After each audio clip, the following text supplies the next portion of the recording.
Boa noite. Boa noite, gente. Obrigada. É que vocês ficam nesse escurinho, dá um sono, né? Dá um sono de catalá também. Bota uma musiquinha, apaga a luz, a pessoa fica meio zen, mas faz parte do preparo para o trabalho, né? Importante, eu acho que é um momento importante em que nós devemos aproveitar para entrar num estado de consciência diferenciado, né? Um estado em que nós devemos deixar os problemas, as preocupações um pouco de lado e tentar, né, estarmos no momento presente e tentarmos estarmos num estado de energia diferenciado como um preparo, tanto físico quanto psicológico, para o trabalho que vai acontecer logo mais. Eu acho que é importante aproveitar esses momentos. Que nós muitas vezes não temos tempo, não é? Durante a nossa agitada rotina, nos falta muitas vezes tempo para esse momento de reflexão, de quietude, de silêncio. Como nós estamos precisando de silêncio, né? Embora o tema não seja silêncio, o tema seja união, mas não custa a gente lembrar a importância de se fazer silêncio. Nós fazemos muito barulho, muito ruído. E quando nós fazemos muito ruído, nós não conseguimos escutar o outro, escutar uns aos outros. Aliás, eu gostaria de começar abordando o tema exatamente falando da necessidade da escuta. Você sabe escutar? Você sabe escutar o outro? Tem pessoas que chegam a um extremo de você simplesmente não conseguir dialogar com elas. É um monólogo. Vocês já viram o diálogo que é monólogo? Eu vou fazer uma fofoca aqui para vocês, mas é só entre mim, vocês e os internautas, certo? Então é um segredo. Por favor, guardem segredo, né? Eu tenho um colega de trabalho que é assim, ainda bem que eu tenho muitos colegas, ninguém vai saber quem é. A pessoa, não vou nem dizer o sexo, para não identificar, né? A pessoa, a criatura, não dialoga, porque no meio da sua conversa, ela lhe interrompe com a outra conversa e ela fala sozinha com você. Ela nem lhe escuta, nem dialoga com você. Ela vai falando.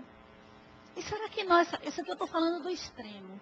Porque muitas vezes nós ouvimos, porque temos um aparelho auditivo funcionando plenamente, mas nós não escutamos o outro. E muitas vezes os conflitos que provocam a desunião entre as pessoas nascem a partir do ruído da comunicação, a partir da nossa incapacidade de fazermos o silêncio necessário para escutar o outro. E esse silêncio não é simplesmente calar a boca. É um silêncio dos nossos pensamentos, das nossas convicções. Porque muitas vezes não sabemos escutar, porque quando partimos para o diálogo, partimos já com uma verdade pré-estabelecida, e não há nada que o outro diga que possa mudar, porque nós não estamos ouvindo, porque nós já concluímos. E muitas vezes, a partir dessa conclusão, nós julgamos e sentenciamos o outro, sem escutar. E criamos uma série de conflitos e de desunião, seja no seio familiar, seja nas relações de trabalho, seja dentro das casas espíritas ou de qualquer outra instituição religiosa. Porque não sabemos escutar.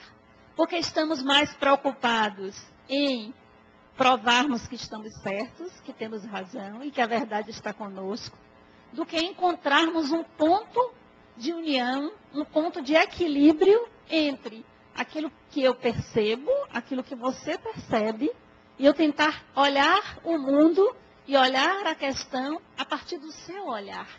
Esse exercício de compreensão, que não quer dizer concordância. E eu dizia isso hoje cedo para minha filha, porque ela discutiu com uma pessoa da família, e eu disse: você foi muito dura. E ela: mas por quê? Aquele arrobo da juventude, né?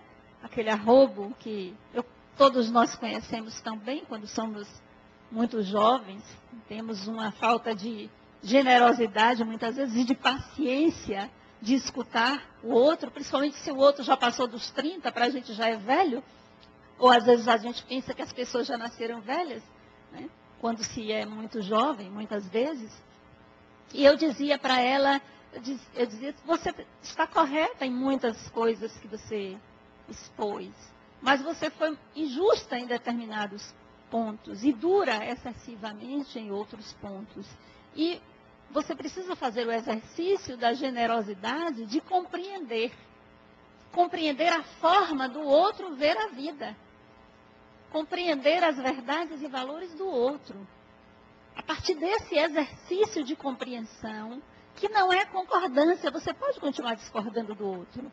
É saudável, as discordâncias são saudáveis, porque nos faz crescer, nos faz aprender a conviver com o outro, a superar nossos próprios limites, a nos testar. Então, discordar é saudável, compreender é vital para manter a união e o equilíbrio entre as pessoas que convivem, seja no ambiente familiar, seja no ambiente social, seja no ambiente de uma centro espírita ou de qualquer outra instituição religiosa.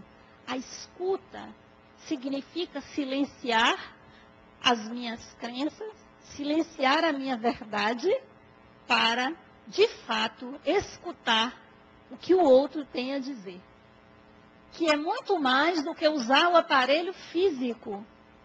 É usar o nosso aparelho psíquico, é usar a nossa inteligência, é usar os nossos sentimentos. É esse exercício. Porque a partir do momento em que eu me exercito na compreensão e na escuta do outro, o meu ponto de vista pode ser transformado. E nessa transformação, a minha percepção da realidade ela é ampliada. E a minha consciência se amplia. Porque eu avanço um pouco, eu não fico engessada na minha própria verdade. A partir do momento em que eu escuto de verdade a forma do outro perceber as coisas. É um exercício, é um grande exercício. E hoje no meu trabalho, quando eu trabalho na Secretaria de Saúde, eu recebi uma amostra de um negócio de umas aranhas. Não sei se é na casa de vocês, não. É na casa de alguém aqui que tem umas aranhazinhas. E eu fiquei pensando, meu Deus, por que essas aranhas vieram parar aqui na minha mão? Que problema, já com tanta coisa para resolver, ainda vem negócio de aranha?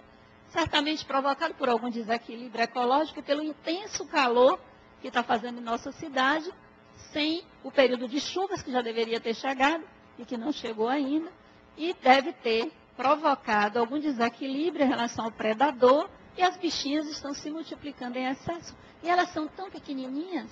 E quando eu vinha para cá, eu estava pensando nas aranhas. E pensando nas aranhas, eu pensei em vocês. Olha só. Pensei em vocês. Pensando nas aranhas, eu disse assim, vem cá, nada na vida acontece por acaso. Por que essas aranhas vieram exatamente hoje? Porque eu tenho uma palestra para falar sobre união. E essas aranhas, elas são chamadas aranhas sociais. Né? Eu ainda estou estudando sobre elas, porque eu não entendia nada sobre elas, mas comecei a saber hoje. A partir de hoje, eu comecei a me interessar pelas aranhas sociais. E essas aranhas sociais, elas criam uma grande teia que toma todo um espaço, o local, árvores, jardins, uma sala inteira. Elas criam uma rede, uma grande teia, e elas passeiam por aquelas teias, e depois elas se juntam todas e formam como se fosse um grande cacho. Sabe? Fica parecendo uma casa de marimbondo, uma coisa assim, um cacho. Todas juntinhas, elas são pequenininhas, fica bonito. Eu fiquei com pena de mandar colocar inseticida, porque, né? E não mandei colocar ainda, porque eu preciso saber primeiro o que é, até para saber se não tem algum manejo biológico que possamos fazer sem matar as bichinhas. Então, assim, e eu fiquei pensando, por isso que eu pensei em vocês, porque eu pensei na união. Olha só. Eu pensei na união, em como a vida é uma grande teia na qual todos nós estamos caminhando. Mas uma grande teia em que cada um coloca a sua parte, em que cada um é responsável por um pedaço da construção dessa teia, mas estamos todos unidos. E o que acontece nesta teia a um, afeta a todos. E como nós precisamos estar unidos para dar sustentação a essa grande teia da vida. E será que nós estamos contribuindo para que esta grande teia se sustente? Ou será que nós estamos fazendo buracos nesta grande teia que traz um prejuízo para nós mesmos, mas também um prejuízo coletivo? Nós estamos fazendo buraco na camada de ozônio, nós estamos fazendo buracos no fundo do mar com testes nucleares, nós estamos poluindo, destruindo, desmatando, queimando. Nós definitivamente não somos aranhas sociais, mas deveríamos ser. Deveríamos ter esta percepção, deveríamos aprender com a natureza esta capacidade de juntos, embora mantendo a nossa singularidade, a nossa individualidade, mas esta percepção, esta consciência coletiva, esta capacidade de construir o que é meu, sem destruir o que é do outro. Sejam as minhas ideias, seja a minha casa, seja uma construção simbólica, seja uma construção concreta, eu não preciso destruir aquilo que o outro construiu para sustentar as minhas ideias, para alcançar os meus objetivos. Então vamos hoje pensar como aranhas sociais. Vamos fazer esse exercício. Vamos pensar na vida como essa grande teia em que cada um precisa dar sua contribuição. A partir do momento em que você destrói um pedaço dessa teia, você traz um grande prejuízo coletivo. E será que nós sabemos pensar coletivamente? Será que, tanto do ponto de vista micro, nas pequenas estruturas sociais da qual nós participamos diariamente, rotineiramente, como a família, o trabalho, as amizades, a convivência social, até as macros coletivas, das relações macro entre os estratos sociais, as relações macro entre as nações. Olha a ameaça de guerra entre as duas Coreias, que ameaça abalar o mundo inteiro, com uma guerra nuclear que não se sabe onde vai parar. Que repercussão coletiva para a vida no planeta Terra isso pode ter. É uma ameaça de varrer, de repente, do planeta todo uma nação, que isso pode acontecer. De silenciar de uma só vez milhares de vozes, de sentimentos, de pensamentos, de sonhos, de destruir sonhos. A falta de consciência coletiva. Se fôssemos aranhas sociais, certamente estaríamos contribuindo para estreitar esta rede. E não estaríamos atirando uns nos outros para destruir a rede que nos sustenta. Nós estamos destruindo a rede que nos sustenta. Então vamos começar pensando na nossa contribuição micro. Não vamos pensar lá na guerra de nações, que há pouco que possamos fazer, além de orar e manter uma vibração alta, porque a nossa vibração, não duvidem, a vibração de um pequeno grupo repercute e se une à vibração de dezenas e centenas e milhares de grupos em todo o planeta. E essa união de vibração pode criar uma psicosfera que arrefeça os ânimos de bélicos e que traga a paz, traga a união, traga um caminho de entendimento. Talvez não de concordância, mas pelo menos de compreensão. Não vamos pensar nem tão alto, mas pelo menos de compreensão entre as nações, entre os povos, para que a teia da vida ela seja corrigida, consertada, ressignificada e que possamos continuar dando sustentação a essa teia. Mas vamos pensar a nível micro. O que é que você está fazendo para sustentar a união, a teia que une a sua vida familiar? Será que você tem contribuído para que esta teia se sustente? Ou será que você está fazendo furos nessa teia? Será que você está contribuindo com a sua parte? Será que você está sendo compreensivo e generoso o suficiente com as pessoas? Como é difícil ser generoso. Às vezes nós até nos iludimos achando que somos. Até o momento em que somos desafiados por aquela pessoa que age, pensa e faz completamente diferente dos valores que nós acreditamos e pregamos e muitas vezes vivenciamos. Como é difícil ser generoso. É muito fácil ser generoso com os nossos iguais, com os nossos pares, com aqueles que não nos dão trabalho. Aquele filho fantástico que só tira nota boa, né? E que tem boas amizades e faz tudo como nós achamos que deve. E como fica a nossa generosidade, a nossa amorosidade para aquele que faz tudo o contrário? Aquela criatura que só perturba o nosso juízo, porque tem alguns que são assim, né? Parece que nasceu para perturbar o juízo. Né? É clichê. Tudo de errado que podia fazer, faz. Se tiver uma coisa errada para fazer, faz. Aí é um grande desafio.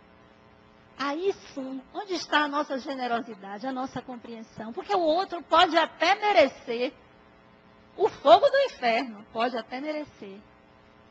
Mas nós temos de fazer o esforço no sentido da generosidade de compreender aquela criatura. Se você não compreende, pelo menos não contribua para piorar a situação. Silencie, se afaste, mas procure agir com coerência em relação àquilo que você acredita e como você acha que deve ser. Mas muitas vezes nós não conseguimos dar sustentação a isso. Acabamos agindo no calor da emoção daquilo que o outro nos provoca. E agimos muitas vezes contrário àquilo que nós realmente sentimos e queremos. Nós amamos uma pessoa profundamente, um filho, por exemplo, e às vezes nós agimos de encontro a este amor porque o outro nos provoca. E nós damos essa permissão para essa provocação. E pioramos ainda mais, e não conseguimos dar a sustentação, a teia familiar, e a família desmorona. É preciso reconstruir a teia. A aranha constrói a teia da sua própria energia, das proteínas do seu corpo. Ela se doa nisso. Então, nós precisamos sustentar a teia da união familiar a partir da doação daquilo que está em nossa alma, do nosso sangue. É preciso dar nossa contribuição. Porque, senão, a destruição da teia familiar vai alcançar não apenas aquela pessoa que é objeto, muitas vezes, do nosso conflito, da nossa raiva, da nossa irritabilidade, mas vai alcançar todos nós. Porque nós estamos interligados. O bem-estar de um repercute no bem-estar da coletividade. E o mal-estar de um repercute no mal-estar da coletividade. Então, não é possível crescer sem parcerias. Não é possível evoluir sozinho e disparar na frente e deixar todo mundo para trás. Nós podemos ir, mas, certamente, quando estivermos evoluídos o suficiente para sermos generosos e compreendermos aqueles que estão para trás, voltaremos. Como Jesus retornou ao planeta Terra e veio reconstruir a nossa teia, dar sustentabilidade a essa teia. Não precisava, mas veio por amor, porque o amor é compreensivo, o amor é generoso, o amor não se irrita, como diz Paulo de Tarso, o amor não folga com as injustiças, o amor é. E quando nós conseguimos estar conectados a esse sentimento de amor, nós conseguimos também ser generosos para com aqueles que perturbam o nosso juízo, apertam o nosso juízo, porque tem gente que aperta o nosso juízo. Nas relações familiares, sempre existem conflitos, sempre existem pontos de tensão que precisam ser resolvidos. André Luiz tem uma frase que é um lema na minha vida. Ele diz assim: se puder desatar, não corte. Desatar um nó entre duas pessoas ou dentro de uma coletividade exige tempo. Já tentaram desatar um nó cego. Tenta desatar um nó cego, a gente acaba perdendo a paciência e pega logo uma tesoura e corta e pronto, e resolve o problema. Né? Dificilmente temos aquela paciência de pegar uma tesourinha da pontinha bem fina e ficar cutucando o nó até que o nó, a gente vai perdendo a paciência. Mas nós precisamos ter, porque esta paciência, este tempo em que você desata o nó, você vai acalmando o seu coração. Você vai refletindo sobre aquela situação, você vai amadurecendo. E nesse amadurecimento você consegue desatar o nó. E eu ainda vou mais longe. Desate nó e construa laços.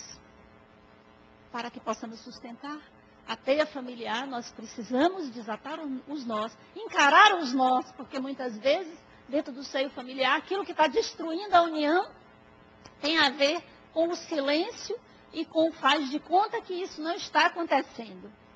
Muitas vezes queremos fazer de conta que as coisas não estão acontecendo. Ficamos cegos. A cegueira que leva muitos pais, muitas vezes, a dizer, meu Deus, mas como é que eu não vi isso? Você não queria ver, por isso que você não viu. Você se auto-cegou, porque você não queria fazer o enfrentamento daquela situação. Mas não há como fugir. Se existem nós de tensão, desate os nós. Não tenha medo de sentar e conversar a respeito dos problemas que estão acontecendo no seio da sua família. Porque é isso que vai destruí-la. O diálogo franco, sincero, verdadeiro, ele vai dar sustentação. Ele não vai destruir. Então, a cegueira, muitas vezes em relação a determinadas situações, é que leva à desunião, ao não queria sair não, desajuste. Ai, só morder na língua. A pessoa que fala demais, né? Dá bom dia a cavalo, como se diz. E eu ainda sou veterinária, então eu dou bom dia a cavalo muitas vezes. Dou bom dia mesmo, cavalo, cachorro, aranha, todos os bichos. Então, esses pontos de tensão dentro da união familiar. Então, faça a reflexão. Não saia daqui sem fazer essa reflexão.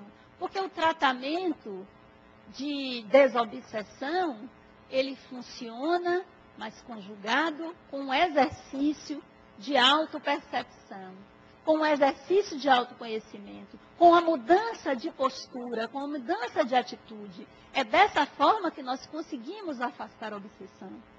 Eu não tenho preocupação com o obsessor. Eu tenho preocupação comigo mesma e com a mudança de atitude diante da vida. Então, reflita se você está sendo ponto de desunião no seio da sua família. Reflita o que é que você pode fazer para contribuir com essa união. Quais são as atitudes que você pode ter? O que é que você pode mudar? Quais são os desafios? Porque a convivência familiar é um grande desafio, não é não? Eu tenho o seguinte pensamento, família sem barraco não é família. Toda família tem o seu barraco, umas têm um barracão, outras têm um barraquinho, mas sempre tem. Sempre tem aquelas situações desafiadoras. Mas também é maravilhoso poder viver em união. É maravilhoso poder conviver. E eu dizia isso para uma paciente hoje, eu dizia, a coisa mais maravilhosa da vida é o que ocorrer. São as infinitas possibilidades que a vida oferece com tantas coisas que podem acontecer com a gente. Com essa capacidade maravilhosa que o ser humano tem de transformar, de se autotransformar, de se superar. E nós precisamos buscar esta superação em todos os ambientes de nossa convivência. Nós precisamos tomar a consciência de sermos espíritos de Deus, de estarmos todos numa mesma nave, numa viagem em que precisamos estar unidos, em que precisamos contribuir para o benefício coletivo. Esta consciência coletiva, e como nós precisamos de consciência coletiva nesta terra de meu Deus e do Senhor do Bonfim, porque é uma terra em que as pessoas têm muita dificuldade na convivência coletiva. Porque cada um quer fazer o que bem entende, sem respeitar as regras para a harmonia coletiva. Quantas brigas, quantas discussões. Teve uma vez no shopping que eu assisti uma briga tão grande de duas pessoas por causa de uma vaga no estacionamento, que eu parei e fiquei assistindo assim de camarote mesmo, porque eu gosto de assistir um bom barraco, eu boto o ouvido assim para escutar a vida alheia, porque é arquetípico essa coisa, a gente querer saber a vida do outro. E eu fiquei chocada, e eu fiquei pensando, mas o que é que leva duas pessoas, imagine, disputar, não vocês aqui, que eu tenho certeza que vocês andam certinhos. Aqui ninguém para em fila dupla, ninguém compra CD pirata. Todo mundo presta bem atenção quando compra as coisas, se é de empresa, de tecnologia limpa ou tecnologia suja. São empresas que replantam árvores? São empresas que canalizam o seu lixo para reciclagem? A gente presta atenção a isso? Que trata bem os seus funcionários, os seus servidores? Tudo isso é consciência coletiva, tudo isso é união, tudo isso é pensar no bem coletivo. Mas nós somos imediatistas, muitas vezes, e individualistas. Precisamos sair do mundo do eu, para encontrar o mundo do nós. Porque tudo que acontece a um de nós repercute em todos. Tudo de bom e tudo de ruim. E muitas vezes nós queremos nos isentar, dizendo assim, a sociedade é assim, o mundo é assim, a humanidade é assim. Ora, você pertence à sociedade, você é um ser humano. Então, isso que você está dizendo que é, você também é, você está envolvido.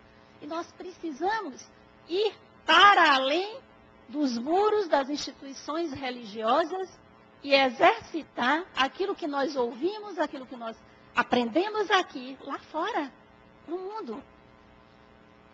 Até que você não seja espírita aqui dentro, que você brigue, bata, apanhe, não tem problema não. A gente leva você para desobsessão, conversa, bota um atendimento fraterno, dá umas broncas também, que também isso funciona. Mas lá fora, exerça aquilo que você escuta aqui. Haja para harmonizar, para unir. E isso é um exercício. Isso é um exercício porque o tempo inteiro nós somos desafiados. Outro dia de manhã eu acordei e fui passear com o meu cachorro, que é a minha missão todas as manhãs. E passeando com o meu cachorro eu encontrei uma grande amiga. E eu fiquei muito feliz de ter encontrado naquele momento da manhã. E quando eu continuei minha caminhada, um pássaro passou quase tocando o meu rosto e pousou numa árvore. Eu disse, poxa, por que ele passou aqui tão perto de mim? Fui olhar e vi um ninho na árvore com uns filhotinhos. E eu fiquei tão encantada olhando aquilo. Eu disse, poxa, meu dia vai ser maravilhoso hoje. Porque coisas boas aconteceram logo de manhã. Eu voltei para casa no melhor estado de humor. Mas mal eu entrei no meu carro e peguei o trânsito de Salvador, meu humor, o dia já ficou logo obscuro, né? E eu disse, e aí eu já comecei a ficar irritada, né? Com calor, com agonia e com esse trânsito maravilhoso, né? Com esses motoristas tão educados. Eu tenho certeza que vocês aqui são motoristas nota 10. Ninguém faz nada errado, não dá roubadinha, né? Não para em fila dupla pegar o filho no colégio, não. Vocês são espíritos já conscientes, consciência coletiva, né? Para unir. E aí eu disse assim, não, eu não vou permitir que o meu dia que começou tão bem, e é o que eu quero para o meu dia hoje, seja contaminado pela atitude do outro. Eu não vou dar esta ousadia ao outro de estragar meu dia. E botei minha música alegre, animada, e fui feliz da vida, bem alto, no meu engarrafamento. Feliz da vida no engarrafamento. Né? Aí levei 1 hora na paralela. Que coisa maravilhosa, como a vida é linda. E eu lá só. Ou então eu boto música de dançar. Se vocês me verem por aí, eu não estou tendo uma síncope, nem estou incorporada. Eu estou dançando dentro do meu carro. Que é para distrair as ideias, ao invés de ficar alimentando a minha irritabilidade, porque eu preciso chegar no lugar e o trânsito não anda. Aí eu faço palestra, eu penso, eu faço um monte de coisa, eu leio o telefone, vou resolvendo minha vida enquanto estou caminhando. Eu decidi que eu não ia deixar mais isso me perturbar o dia. Porque senão eu terei dias perturbados diariamente. Porque diariamente nós estamos sujeitos a essa loucura que não sei ainda como é que vai se resolver, os especialistas precisam resolver, mas vai chegar num caos que vai precisar fazer alguma coisa diferente. Né? Quem sabe o nosso metrô, que é uma lenda, né? Todo mundo sabe que existe, mas ninguém vê. Uma lenda é isso. Quem sabe se funcionasse, a gente poderia ir, né, deixar o carro em casa, poluir menos o ambiente, engarrafar menos e ir para os nossos trabalhos felizes da vida de metrô. Quem sabe a consciência coletiva, a carona coletiva, né, os colegas pegarem uns aos outros e não ir cada um com o seu carro. São exercícios que nós precisamos fazer. Precisamos fazer o trabalho extramuro. Precisamos sair daqui dos centros espíritas e exercitar a espiritualidade fora dos muros. O mundo está precisando de espiritualidade, de generosidade, de compreensão. Nós precisamos exercitar isso fora daqui. E é isso que faz a liga da união entre as pessoas.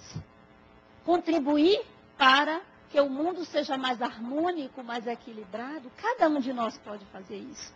Às vezes eu ouço as pessoas dizerem assim, não, porque a Terra está saindo de um planeta de provas e expiações para um planeta de regeneração. Eu digo, sim, como? Assim parecendo que é algo automático. E que simplesmente vai chegar um dia lá e que vai mudar. Não. Essa mudança depende de cada um de nós aqui. É a nossa vibração, é o nosso psiquismo, é a psicosfera do planeta que vai mudar a partir do momento em que a maioria dos que aqui vivem mudem a sua atitude, o seu pensamento. Aí sim muda, não é automático. E aqueles que não acompanharem essa mudança terão que encarnar em planetas um pouco mais atrasados. E os outros seguirão dentro do seu processo evolutivo, mas isso só vai acontecer. Mas nós podemos também destruir o planeta. Podemos. Né? Todo mundo fica aí com medo do fim do mundo. Eu não tenho medo do fim do mundo, porque se esse mundo acabar, eu vou para outro, tranquilamente. Não tem problema. O universo está aí com muitos mundos. Vou para outro. Agora, para que a Terra mude de prova e de expiação para a regeneração, depende de cada um de nós. Depende da nossa atitude. Então, vamos contribuir todos os dias. Vamos acordar de manhã e fazer o exercício.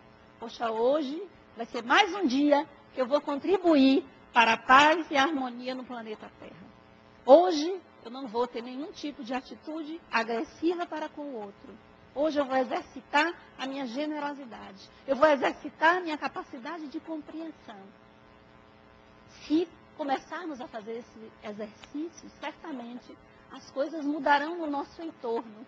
Porque é o nosso psiquismo que constrói o nosso entorno. Se você vive no conflito, é porque o seu psiquismo está desarmonizado. É a desarmonia interna que cria a desarmonia externa.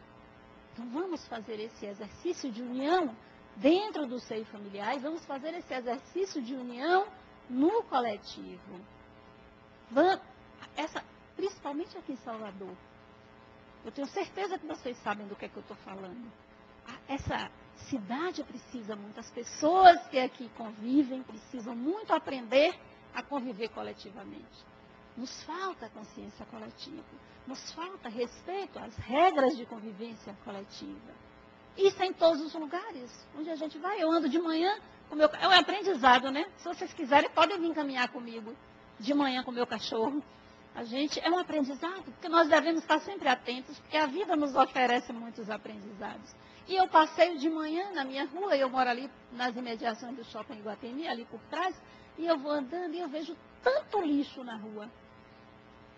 E eu fico pensando, num lugar que tem saneamento básico, que está asfaltado, que mora a classe média que fica espremida, né? Porque a pior coisa é ser classe média, ou é rico ou é logo pobre, porque classe média, coitada, fica num esforço desgramado para não cair. Né?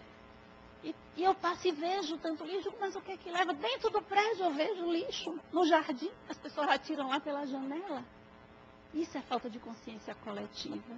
Isso é não saber conviver coletivamente. Isso é um processo de evolução coletiva. Nós precisamos exercitar, porque a evolução não se dá só internamente, nem se dá só nas relações com os nossos pares, mas se dá na nossa relação e na forma como nós construímos a nossa sociedade.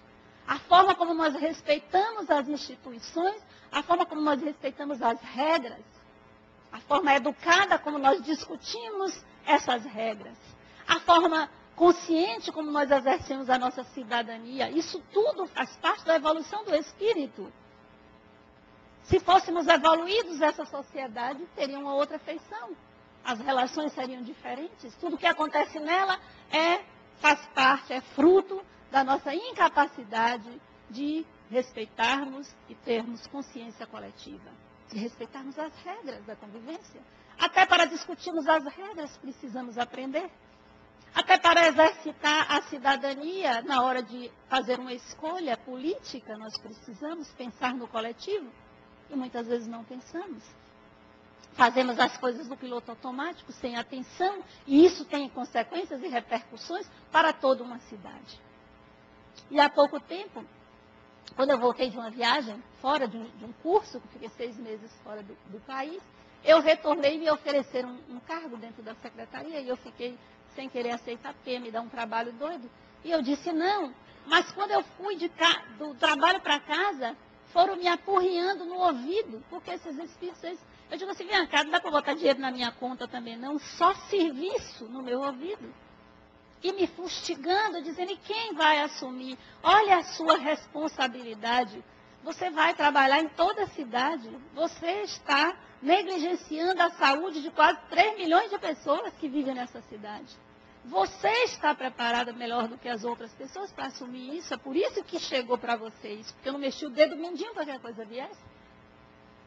E eu resistindo, porque eu não queria ter aquele trabalhão todo. Resisti o quanto eu pude, mas me apurrinharam de dia e de noite, eu desisti no meu pé de ouvido, e no dia seguinte eu fui lá e aceitei, estou apurrinhada até hoje, mas estou fazendo. Né? Estou dizendo para eles, olha, tem prazo, arranja outra pessoa aí para botar nesse negócio, porque isso está me apurrinhando, eu não tenho nem mais idade para isso, porque eu já sou uma senhora, vocês respeitem os meus cabelos brancos pintados de tonalizante de chocolate. Né? Vocês respeitem, por favor, porque eu não aguento. Então, consciência coletiva. Quando você não vai atrás das coisas e as coisas lhe chegam, tenha certeza que existe um compromisso, uma responsabilidade sua em relação àquilo. Exercer as coisas de forma intensa, inteira, correta, da melhor forma que você puder, tudo que você fizer. Negligenciar o trabalho que nós temos também constitui em algo que é ruim para a evolução do espírito. Às vezes nós não gostamos do nosso trabalho, e aí fazemos de qualquer jeito, fazemos mal feito. Tem gente que entra para o serviço público para não trabalhar. Não vocês aqui. Estou falando do povo aí do mundo. Porque o povo que frequenta essa casa aqui é tudo corretinho. Então, muitas vezes eu também não compreendo isso. Como você fez para não trabalhar? Eu já ouvi isso de uma pessoa. Eu fiz concurso para não trabalhar. E as pessoas pensam que isso não tem consequência, mas tem. Tem. Alguns anos depois, essa pessoa entrou em síndrome do pânico. Porque há um peso. A nossa alma, a nossa consciência cobra. Quando nós burlamos, nós podemos burlar as leis externas, humanas, mas nós não podemos burlar as leis divinas. E todas as vezes que nós negligenciamos as coisas, que nós não buscamos fazer as coisas da melhor forma que podemos, isso tem um preço na nossa consciência. Então, tudo que você for fazer, faça bem feito. Seja arrumar o seu armário, preparar uma salada, um relatório, um trabalho, porque a vida funciona de forma encadeada. E se você negligencia, as coisas tendem a regredir na sua vida e não a progredir. Faça super bem feito tudo o que você for fazer. Que o mundo a vida vai lhe responder e novas portas se abrirão para você. E tem pessoas que não querem, não fazem e fica reclamando. Reclamando que ganha pouco, não sabe viver com pouco. Na próxima encarnação vai vir com menos ainda. É melhor você aprender a viver com salário mínimo, senão na próxima você vem ganhando meio. Aprenda a viver, faça o máximo que você puder. Não encare essa experiência encarnatória, uma das experiências da sua encarnação, como se fosse a grande experiência. É mais uma experiência, a vida é uma sucessão de experiências nessa grande jornada. É apenas uma experiência. A experiência do poder, a experiência da riqueza, a experiência da pobreza, a experiência do amor, do desamor, da frustração, da realização. São experiências. Não se apequene diante das experiências da vida. Pelo contrário, aprenda e se engrandeça. Encare como um momento apenas. Comece a olhar para a sua vida e a viver como o Espírito de Deus que você é. Se você conseguir viver como Espírito, todos os desafios lhe colocarão dentro do seu processo evolutivo, dentro do caminho da sua vida. Você vai encarar, você vai crescer diante dos problemas e não o contrário. Não se encolha diante dos desafios da vida. E haja com coerência daquilo que você acredita. Se você quer um mundo melhor, alguém aqui não quer um mundo melhor. Você quer um mundo de paz? Vocês querem um mundo de paz? De harmonia, de generosidade, de amorosidade, de compreensão. Que maravilha, quanta gente boa. E é assim que você está atuando na sua vida, dê aquilo que você deseja. Francisco de Assis já dizia, dando, que se recebe. Se você quer, haja desta forma em todas as circunstâncias da sua vida. Haja com generosidade, haja com harmonia, seja solidário, seja consciente, respeite o outro, escute o outro. Haja como você quer o mundo, que o mundo vai mudar através da união de todos os psiquismos. Nós conseguiremos sim superar esta crise em que o planeta passa e iremos sim para outras esferas. Muita paz para todos.